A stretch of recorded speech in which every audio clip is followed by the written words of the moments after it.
Now, we are learning how to solve quadratic equations by factoring.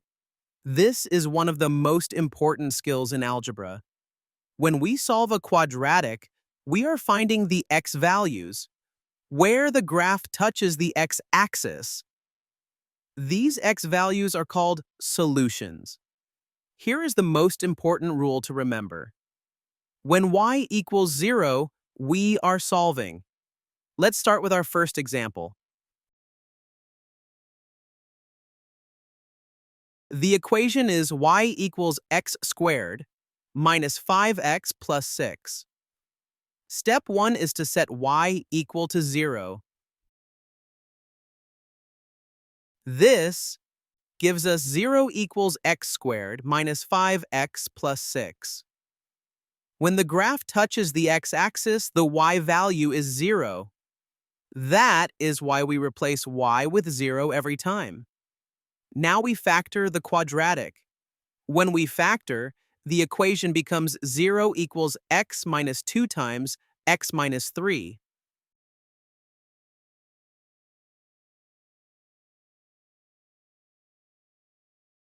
Now we set each factor equal to 0.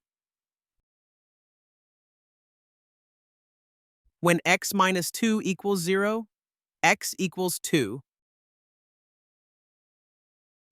When x minus 3 equals 0, x equals 3.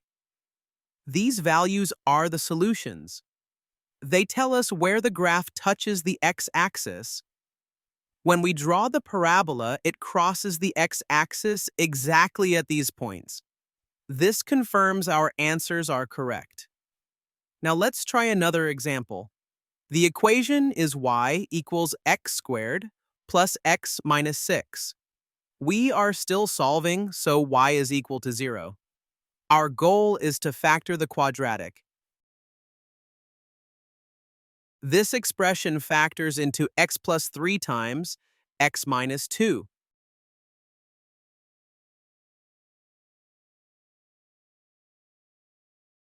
To find the solutions, we set each factor equal to 0. X equals negative 3. X equals 2. These x values are the solutions.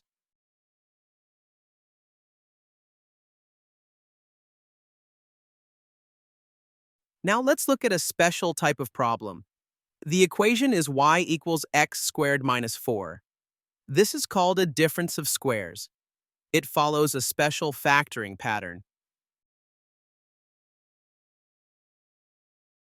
This factors into x minus 2 times x plus 2.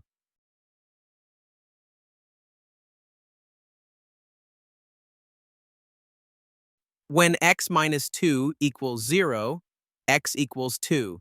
When x plus 2 equals 0, x equals negative 2. These are both solutions. Both values make y equal to 0. To solve a quadratic by factoring, always follow the same steps. First, set y equal to 0. Next, factor the quadratic. Then, set each factor equal to 0. The answers are the x values where the graph touches the x-axis.